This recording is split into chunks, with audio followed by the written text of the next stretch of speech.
राधे राधे दोस्तों, मैं सारिका राधा गौरी चैनल पर आप सभी का स्वागत करती हूँ।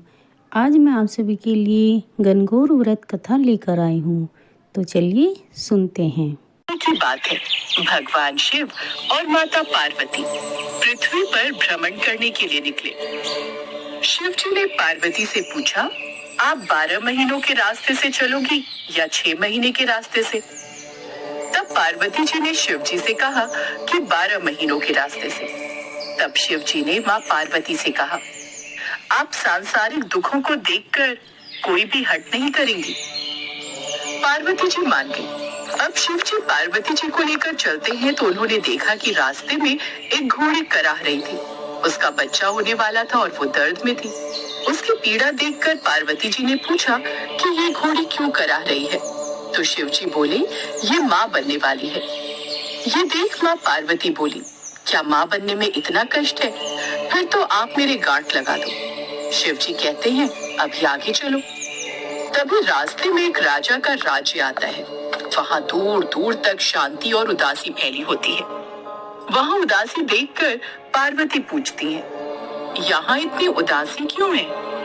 तब गांव के लोग कहते हैं, हमारे नगर की रानी माँ बनने वाली है और कष्ट में है, इसीलिए हमारे गांव में उदासी छाई है।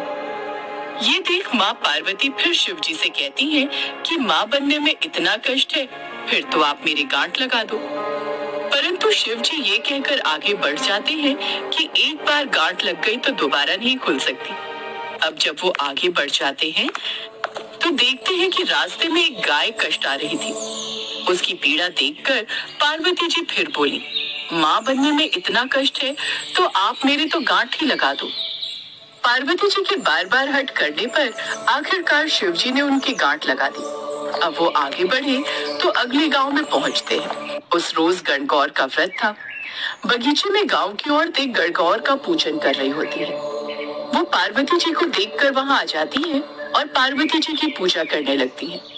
माँ पार्वती उनसे खुश हो जाती हैं और उनको सुहाग का श्रृंगार बांट देती हैं। तभी वहाँ शिव जी पहुँचते हैं तो पार्वती जी को फूल और पत्तों से ढका हुआ पाते हैं। शिव जी जब पार्वती जी को वहाँ से निकाल रहे होते हैं तभी कुछ ही देर में वहाँ ब्राह्मण बनियों की औरतें आती हैं जो पकवान बनाकर 16 श्रृंगार करने के बाद पूजा करने आती हैं, जिसके कारण उन्हें पूजा करने में दोपहर हो जाती है। वो भी पार्वती जी को देखकर उनकी पूजा करने लगती हैं। पार्वती जी उनसे भी खुश हो जाती हैं। परंतु जब सुहाग देने की बारी आती है तो शिव जी पार्वती जी से पूछते हैं, अब आप इन्हें सुहाग कैसे बांटेंगी? आप तो पहले ही सारा सुहाग बांट चुकी हैं। तब पार्वती जी अपनी छोटी उंगली से मेहंदी, मांग से सिंदूर और आंखों के कोरों से काजल निकालकर उसे कोरे कलश के पानी में घोलकर उन पर छींटे मारती हैं और इस तरह उन सभी को सुहाग देकर वो आगे बढ़ते हैं। और इस तरह चलते चलते वो पार्वती जी के पीहर पहुंचते हैं, जहाँ सभी उनकी खूब भाव भगत करते हैं। खूब पकवान बनाए जाते हैं, पर शिव जी वो सभी पकवान खा जाते हैं। अब पार्वती जी क्या खाएं? तो वो खुद बथुए का साग खाकर पानी पीकर गुजारा कर लेती हैं। दोपहर में जब वो विश्राम करते हैं तो शिव जी माँ पार्वती से पूछती हैं कि आपने क्या खाया? तब माँ पार्वती बोली, जो आपने खाया वही मैंने खाया। फिर पार्वती जी के सोने पर शिव जी उनके पेट की नाभि की ढकनी खोलकर देखते हैं कि पार्वती जी ने क्या खाया। तो उनके पेट में बथुए का साग और पानी दिखता है। पार्वती जी के जागने के बाद शिव जी कहते हैं, आपने हमसे झूठ बोला, आपने तो पानी और बथुए का साग खाया है। तब पार्वती जी उनसे कहती हैं कि आज के बाद कोई भी किसी के पेट की ढकनी खोलकर नहीं देखेगा, क्योंकि किसी भी महिला के पेट में उसके ससुराल और पीहर की लाज होती है। आप वचन दें।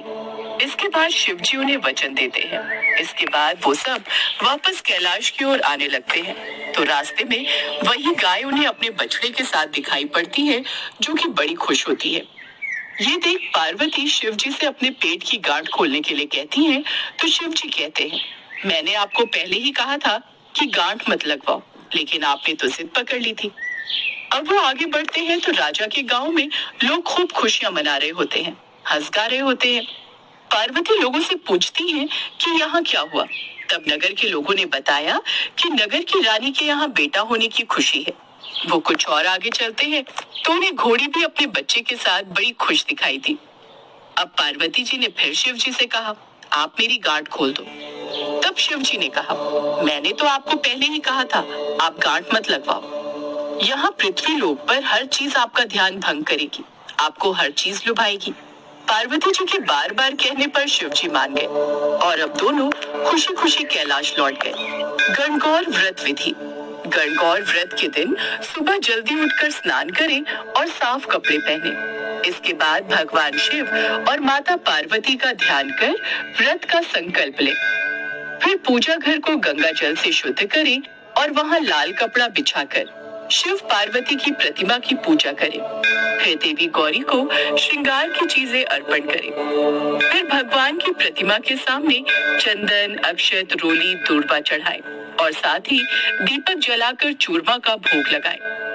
एक थाली में चांदी का सिक्का, सुपारी, पान, दूध, दही, गंगा जल, हल्दी, कुमकुम और दूर्वा रखकर विशेष जल तैयार कर लें। इस जल को पहले भगवान शिव और माता पार्वती पर छिड़क दें और फिर घर के सदस्यों को इस गंगा जल का तो आशीर्वाद दोस्तों दें। बताइए आप सभी को ये कथा कैसी लगी और कमेंट करके बताइए। मेरे चैनल को लाइक और सब्सक्राइब भी कीजिए।